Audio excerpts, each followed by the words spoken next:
Hi, this is Liliane Grace from the Mastery Club, and I'm about to do an interview with Greg Schreeuwer. I met Greg, who is the founder of Be Who You Want to Be, an online resource for youth, in 2012 when he read the Mastery Club and the Hidden Order and decided he wanted to contact me to see about teaching the Mastery Club program to kids as well. So we began our coaching journey over Skype because Greg at the time was living in Canada. And while I was teaching him the program, I was privileged to witness Greg dealing with all sorts of challenges in his life, and in particular, one very challenging experience, and watched how he dealt with those challenges was very inspiring. For example, have you ever been so committed to something that you moved overseas to do it, and then it didn't work out, and so you had to come back home? Pretty confronting stuff. A huge overseas move.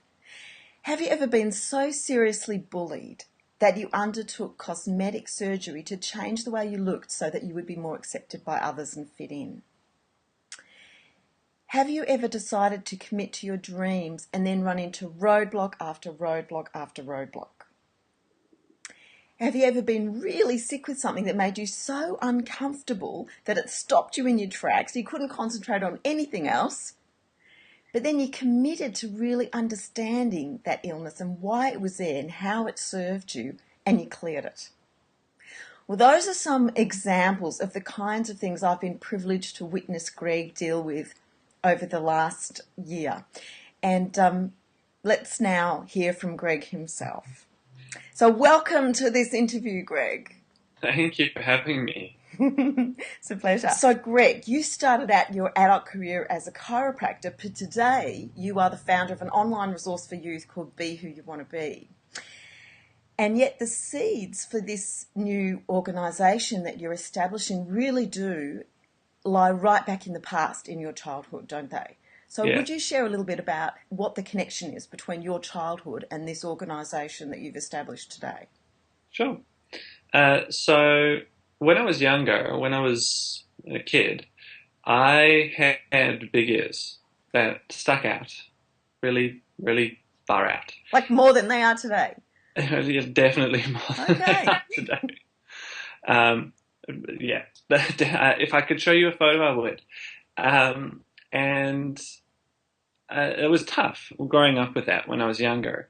And I lived in South Africa for a period of time, and our family moved to Australia. And when we moved, I decided that I wanted to get my ears pinned back.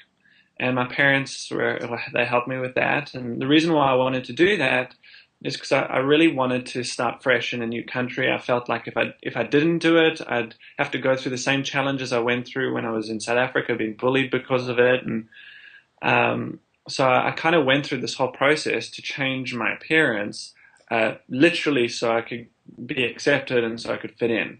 And when you say pinned back, what does that mean? What happened? So pinned back, there's a cosmetic surgery process that you can go through if you have big ears, where they basically take a portion of the skin behind your ear, and they take it away, and then they literally pin the two pieces of your ear together and then stitch it up. So they kind of just close the gap of the bigness in your ears, if that makes any sense, without being too graphic about it. And so I had that done, and it for most of my life in the last 17 years, it changed my life. I got a lot more attention, especially from girls, which was something that I hadn't got before, which was quite an interesting change in my life at that point. And I became more open and more confident in myself, and I extroverted, and almost like I developed this whole new identity that that was kind of dormant before, or didn't really exist. And that kind of led me into doing lots of different things that I may not have done previously. I got into chiropractic when I finished school, which kind of satisfied my desire of trying to fix things on the inside and figure out how they worked. And then that kind of led me into doing stuff around psychology and human behavior and trying to understand the mind, and which which was really beneficial for me because that actually led me onto a journey of discovering how to deal with the bullying issues that I'd grown up with when I was a kid. Um, and through going through that process, I realized some really, really interesting things about being bullied. And one of those things was that I was really disempowered as a kid. I was protected a lot by my parents. I was also praised a lot, which kind of made me a little bit um, almost like I thought I was better than everyone on the inside. And it almost came as no surprise to me when I was working through that process why I was attracting those people into my life that were bullying me or challenging me. Um, and as a consequence of that, and discovering my own leadership through this whole process, I kind of developed Be Who You Want to Be because I felt that it would be a great resource to help young children to really uncover their true potential, to empower them no matter where they're at in their life or what they look like or all those kinds of things, and to really discover that inner leader inside. So that's the short and long version of my story that kind of got me to where we are with Be Who You Want to Be today. So who knows, the challenges in our lives, the big ears and whatever are the challenges that we're dealing with, that could be holding the seeds of a whole new business that you set up to create a difference in the lives of people all around the world. Who would have known that when you were a boy at school, feeling Um, bullied, feeling not good enough, feeling you didn't fit in, that those ears were going to be your passport to making a big difference in the world? It's an extraordinary thing, isn't it? Absolutely. I had no idea. There was no intention in my mind, even when I was in my chiropractic career, to build a business focused around children, although I always had a connection to kids, and I always wanted to do something with children, but it was never in my mind. Mm. So it's quite incredible that I'm where I am today, building this amazing business, vision to help kids out. Yeah. There was something very interesting you said before that I want to pick up on, and that is often when we have a problem and we're being bullied or something, we tend to focus all our attention on the negative side of that issue, and we think, it's all not fair and we're so hurt and they're mean and, we see all the negative side. But what you mentioned was that there was another side of it, and that was that while you were being bullied, you were also being praised. You had this compensating other opposite sort of polarity going on Absolutely. in your life. So did you notice that at the time at all, or was it more as an adult looking back? I probably wouldn't have recognized that at the time. I mean, on a deeper level, I may have seen it, but on the surface, it wasn't apparent. That kind of started to become um, very clear in my awareness later on in my life, where I'd look back and I would realize, oh my gosh, I was really being praised a lot. I was being put on a pedestal by my family, telling me how great I was, or how wonderful I was, or how smart I was, or something like that to make me feel better about myself. And that kind of turned into this self-righteous persona, this I'm better than everybody else persona that I kind of developed inside of myself, almost like I deserved it. And so I kind of walked around in public, and like kind of almost projecting that without really Yep. saying anything. Just it was kind of in my body language. Yeah. In the Mastery Club, I've got Claire, who is being bullied as well. And when they have the conversations about the bullying that she experiences, one of the facts I wanted to bring out there was exactly what you're talking about, is that there is a mirror reflection. It's like when we're being bullied, it's as if we are down here and the bully's up there. But in Correct. fact, there's this other part of us that's up there looking down on the bully as well. So that what you said about that self-righteous personality inside you. So we've got both going on, and yet one of them is expressed and one of is repressed. One's sort of hidden from the world, and it's just sort of on the inside, isn't it? So, Absolutely. so for you, this has been a really fascinating journey in being able to see and recognize and own all the parts of the experience. Absolutely. And to add to that, you know, after developing this superiority complex as a consequence of all this praise, I wasn't the most humble human being on the planet. which became an issue for me as I grew up and as I got into my career and when I started really forming my own opinions about what I wanted to do in my life. It created a lot of challenges for me. And even in my adult life, even as recent as a few months ago to a year ago, I was still dealing with people trying to bring me back down to ground and humble me and kind of get me out of that superiority idea that I'd kind of created in my mind. So I think a bully, if you want to call them that, they have an inferiority complex, so they're the complete opposite. Yes. They feel worse. They feel terrible about themselves because no one's really praising them. Yes. And they're kind of that mirror. They're the opposite of you feeling so superior, you feeling so good about yourself on the inside. And so they're there to try and balance that part out. That's really so important what you're saying here. I think, that we recognise both sides. Fantastic. So more power to you in your work with Be Who You Want to Be and encouraging young children to become, and teenagers and, and the parents and teachers and everyone involved to become aware of where they're playing on that continuum between inferior and superior and to come into balance so that we don't need to pull in these experiences. But they serve us when we do, so it's all good. Anyway, here we go to the next question. So how far into the process of building your business were you when you moved overseas, and how did that affect your business? So Be Who You Want to Be didn't actually manifest until I moved to Canada. So before I was in Canada, briefly kind of give you an idea of what I was doing.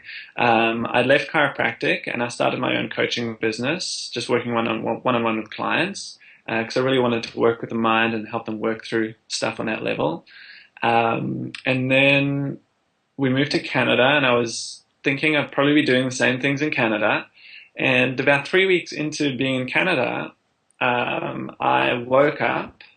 I'm pretty sure I woke up or I was doing something. I can't remember exactly what was happening at the time. But all of a sudden, this vision of this business just popped inside my head. And it was as clear as I'm seeing you on Skype right now. Maybe a bit clearer because Skype isn't always 100% clear. But it just popped in my head. I've been spending a lot of time around my nephews because they'd come over for the wedding. I was getting married around that time. And my nieces at the time.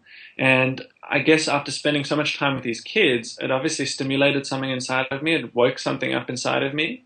And I just had this vision of this business that I wanted to build and I wanted to create. And I started. And I kind of hit the ground running with it because I felt, this is what all inspired people talk about. It's what I've been waiting for a very long time to discover this thing. I was like, I got to get going with this. So Canada, in a lot of ways, actually helped me build the business. Being there, because I wasn't able to work for a period of time, so I had a lot of time to actually focus on building it and connecting with the right people and really starting to expand my social network around it. And so Canada assisted that in a lot of ways to help bring it to fruition. I'm not sure what would have happened if I was working full time, if I would have been able to actually develop it to the degree that it is today. Okay.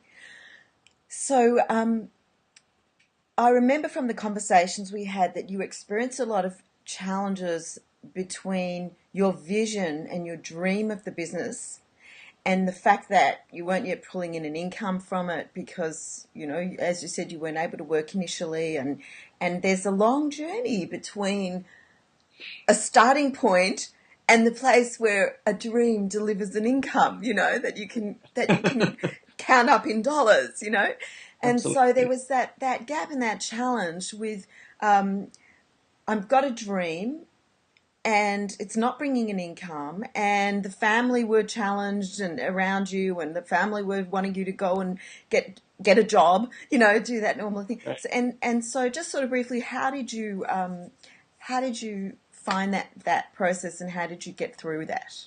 Oh my gosh. That process, that was tough.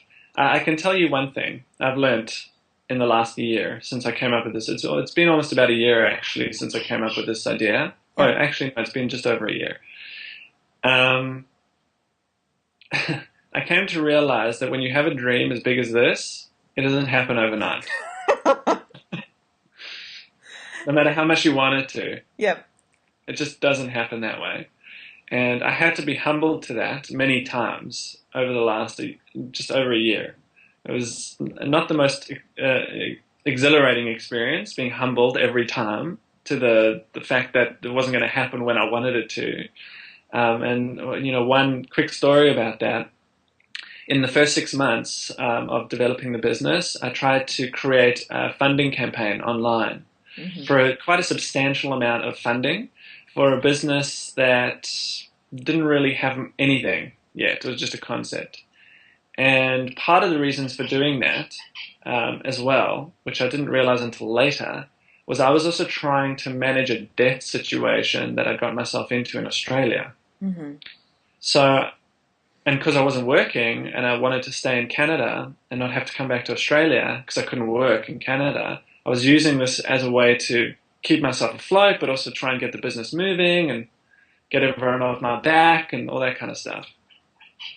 Unfortunately, that didn't happen the way I wanted it to, and it provided a significant challenge in my life about how to actually manage my business, how to manage my life, how to manage my finances, how to trust my intuition and listen to what my brain is telling me to do to assist me on my journey.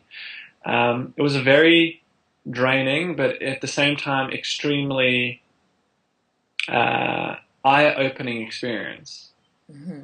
Because what my brain was telling me to do was to honor myself as much as possible. And in doing that, that process meant coming back to Australia for a period of time and working and helping people here.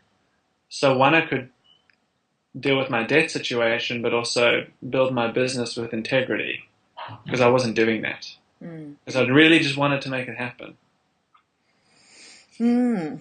Okay. I'm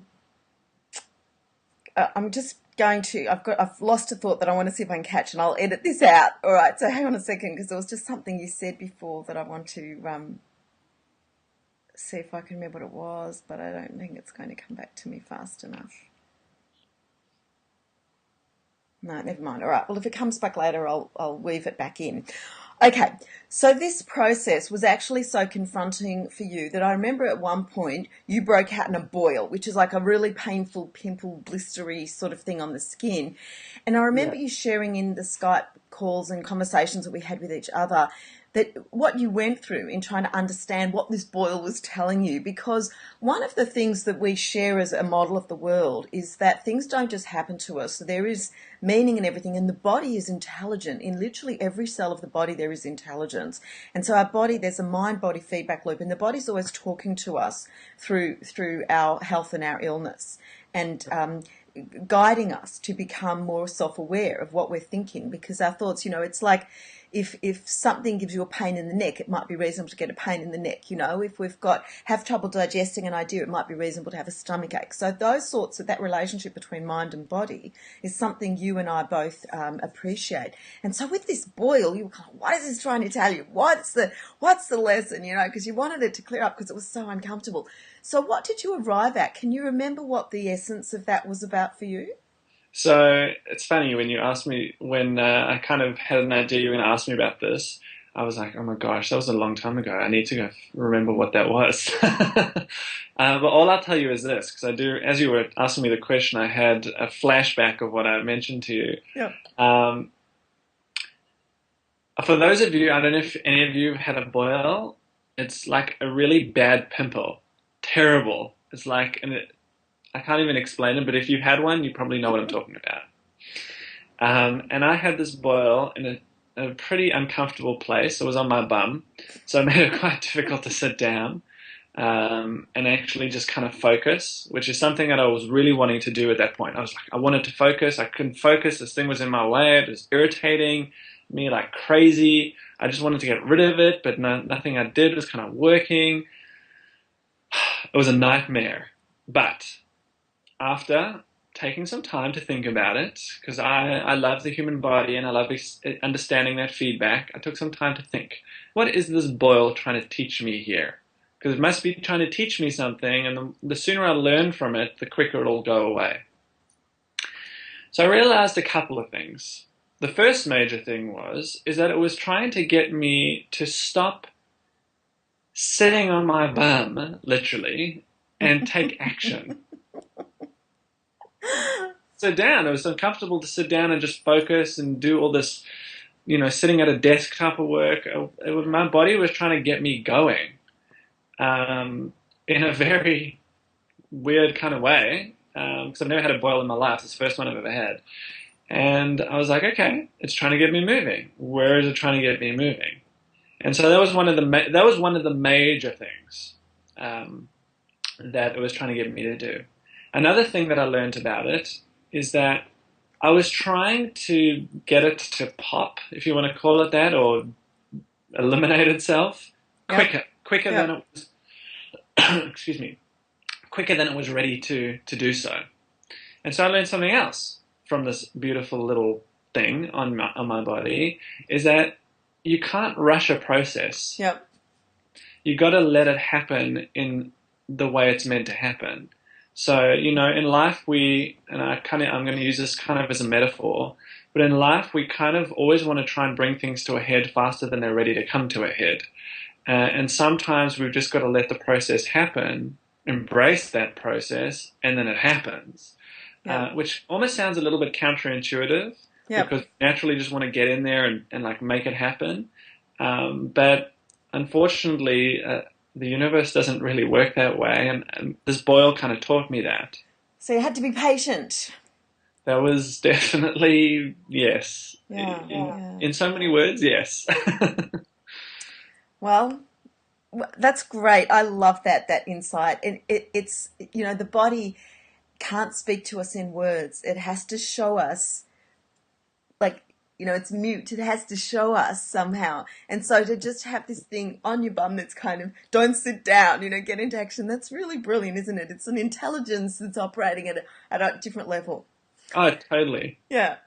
All right. So here's my second last question. So you left Australia, you went to Canada, you married a Canadian woman who you really loved, and you were doing your utmost to make the marriage work, but it came to an end. So many people would feel, really after a one-year marriage, would feel ashamed and embarrassed and angry and betrayed, devastated, humiliated, grief-stricken. There'd be all these words and these emotions. But you have struck me as being very clear, very balanced about everything that's happened. So how have you managed to stay so centered? So I tend to do a lot of work on myself. That's one of the main things. I do a lot of personal development work, almost daily sometimes, especially when I'm dealing with challenge of this magnitude. That's one of the first things that's really helped me kind of stay centered, first and foremost. I'm not sure if you guys remember when I was talking about being bullied. When I had my ears pinned back, I used to get a lot of attention. I got a lot of attention from women when I first got bullied. When I first got my ears pinned back, and that kind of developed into a pattern of behavior that I've been unaware of up until this whole situation with my wife happened a few months ago. And what I realized was when I was getting bullied, when my ears were sticking out, I didn't get the attention from women so much, or girls so much at the time. So when I got them pinned back, I thought, well, the only way to maintain this attention, to kind of keep these girls interested in me, was to give more of myself, was to kind of almost invest more in them and kind of invest less in me because they are interested in me, kind of thing. So I did that throughout every relationship I've ever been in with a woman, which included my wife. I thought I'd change that pattern, but obviously I didn't. And so I needed to learn what I was doing. Is that I was constantly trying to win women over in order to get them to notice me for me, instead of just realizing that I don't need to be anything other than who I am. So this whole experience that I've been through, I've learned some very valuable lessons. one of the lessons that I learned was that there's a little part of me that almost regrets getting my ears pinned back. What I mean by that is I'm grateful that I did it because of the experiences that I've gained as a consequence of that.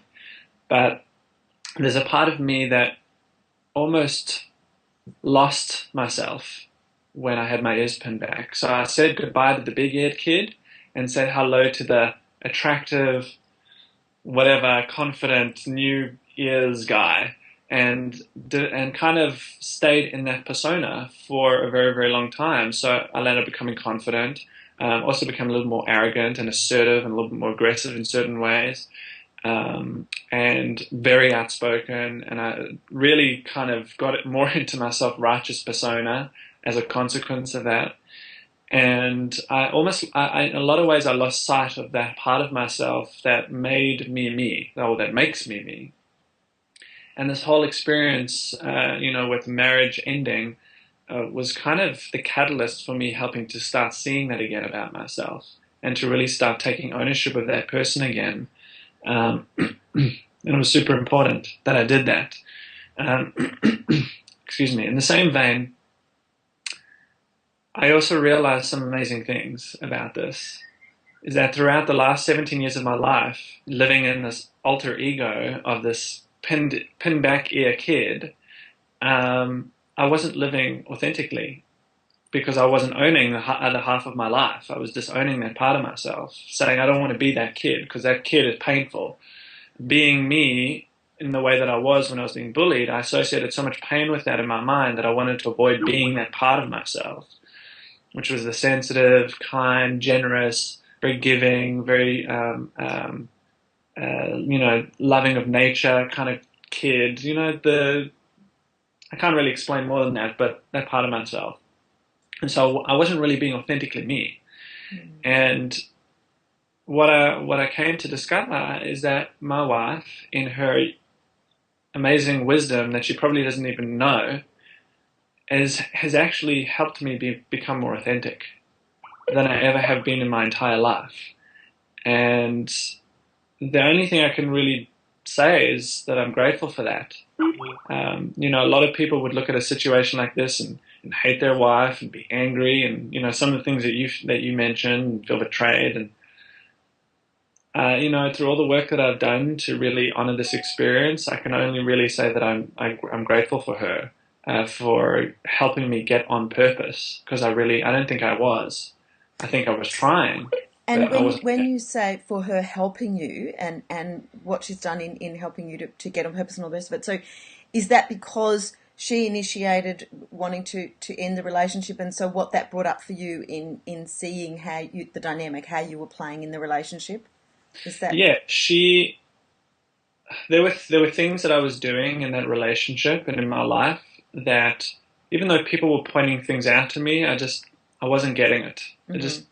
I was so self-focused and self-driven and self-centered and self-entitled, and you name all those self-emotions. I was so in that headspace that nothing anybody would have said to me really penetrated and really got me to break through. But she had the courage to bring this to my attention. And it's not that I wasn't thinking about it in my own mind. It's not that it wasn't there in my own mind previously, but she had the courage to kind of bring that to the surface. And as a consequence of doing that, it was such a shock to my system and to my brain that the only thing I could do is deal with it and face it. And what is going on here? Like, what is this teaching me? How am I gonna cope with this? Like, I need to learn how to survive on my own now, and how am I going to do that? Because I've put so much faith in women. I've invested so much of myself into another person. How am I going to be me? Which are things that I didn't realize I was even doing, because I thought I was being me. I thought I was being a self-centered, self-proclaimed entrepreneur, and it just wasn't happening. So, what strikes me about what you just said is a similarity with the bullying time when you were being bullied. And, we were saying that often people just see the bad side of it. And you were also, in retrospect, able to see the side at which you were being overly praised and protected Right. and appreciated and acknowledged at home. That was the hidden side of the bullying experience. And Right. same here, that's an interesting dynamic that you've talked about your wife, your tendency to give more of yourself to women in order to hold their attention and interest in you. And yet the flip side of it was you were taking a lot because you actually you had this big self thing as well. So while you thought you were giving so much, what you weren't seeing, what was in your blind spot, was the degree to which you were taking and Correct. not giving, you know. And so what Correct. your wife did was she valued herself enough to say Correct. that's not okay with me, and she wanted to see you in your strength, in your, you know. So she called it quits, and that gave you the gift of waking up that you needed. So yeah, Yeah. really a healing journey, huh? Absolutely. I mean, I would say this is probably the toughest, but the most enlightening experience of my life. I Mm. think I think this is the most present I've ever felt in my entire life. Mm. Um, and you know, when you hear people go through very, very challenging experience and having this enlightenment and having this, oh my gosh, I now understand life a little bit better and I understand what I need to do better. I totally resonate with that. I can totally Mm. relate to that. You Mm. know, when you go through an experience like this, it's so challenging, it's so confronting. This is the biggest challenge I've ever had to face in my life. You know, worse than having dealing with kids bullying me at school. That was like nothing in comparison to this. Mm. Um, and it really brought me to my own attention, and I needed to get there, and it needed to be someone that I invested so much of my energy into, mentally at least, to be able to break that. It needed to be the woman to break it. It couldn't have been anybody else. It couldn't have been my parents. It needed to be someone that I invested myself in with so much love. Yeah, so that you would be very vulnerable and really feel the response and get that feedback. Your Mr. Mastery Club there, Greg. Your journey has been all about setting goals. It's been about the law of polarity, seeing both sides of things. It's been about first force, second force, third force, being able to deal with the reactions in our lives and then make a conscious choice. How am I going to deal with it? It's been about you've got to apply the ideas. They're not just ideas. You've got to put them into action. You're going to Sure. grow in the process. The person who ends up is not going to be the person who started. You're a walking, talking mastery club demonstration. It's fantastic, and it's really a delight to have you on board as a facilitator with this program. I'm delighted.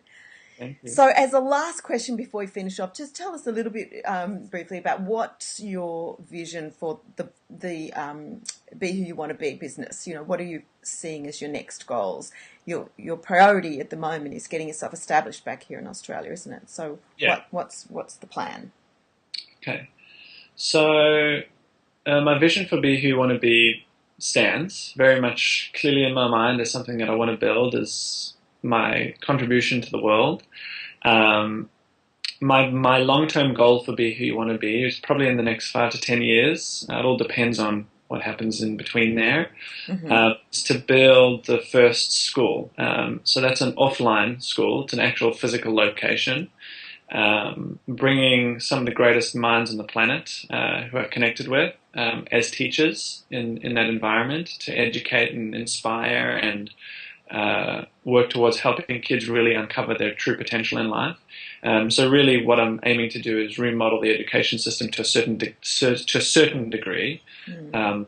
still while incorporating all the fundamental elements of school, like math and science and things like that, but giving kids an opportunity to actually choose their own curriculum, their own learning, so they can actually enjoy what they're learning, enjoy school, rather than being something that they have to do or need to do, which Mm. tends to be the common theme with kids these days, because they have to go to school. It's like a necessity.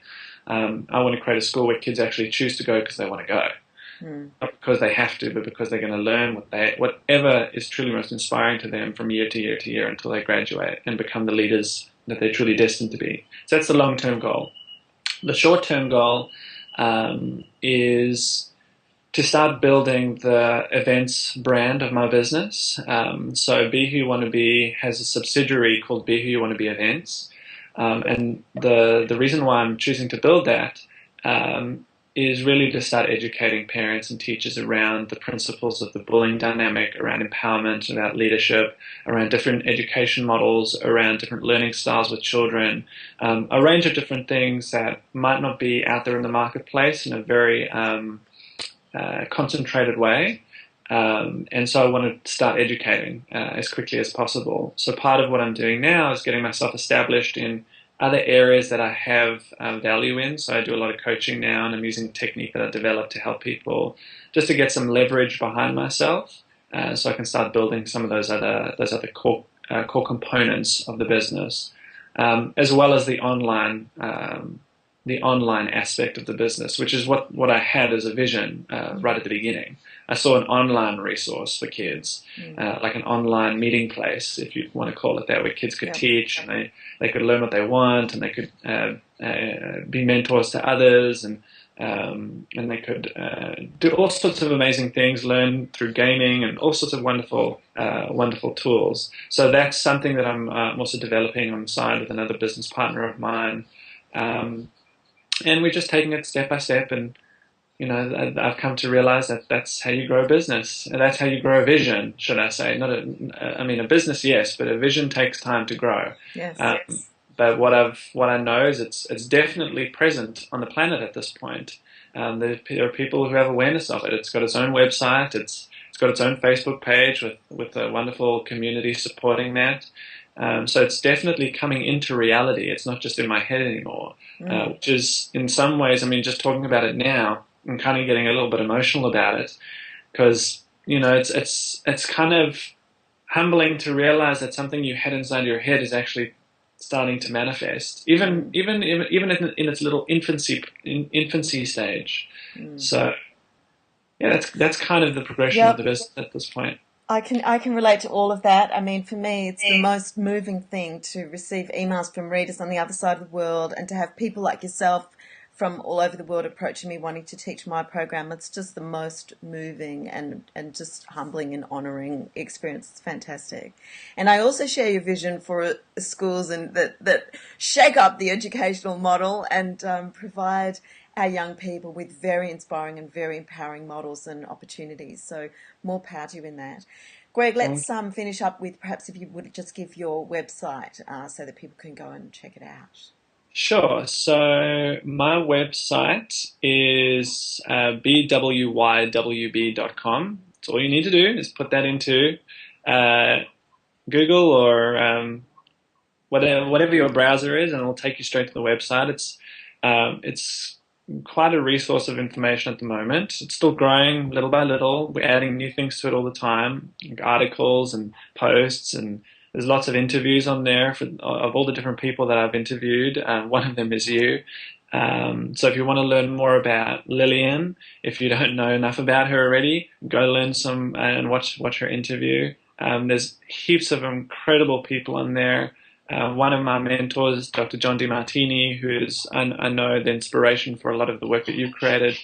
He's on there as well. So if you want to learn a little bit more about what he talks about, great. I've also got some other videos on there, TED Talks, and inspiring people that really talk about education from a different point of view, that talk about kids, that talk about leadership and empowerment, and all sorts of amazing viewpoints on life.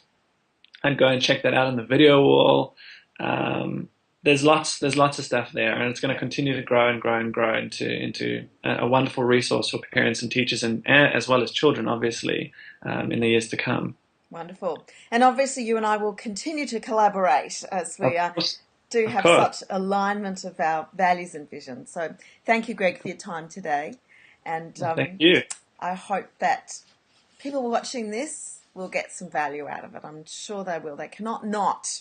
There's so much if you just think about the inspiring things that you've shared about your own bullying journey, around the challenges you've faced, around your willingness to be present to what your body's teaching you. Even you're a bit of a legend there, Greg. There's lots of really valuable insights. So thank you.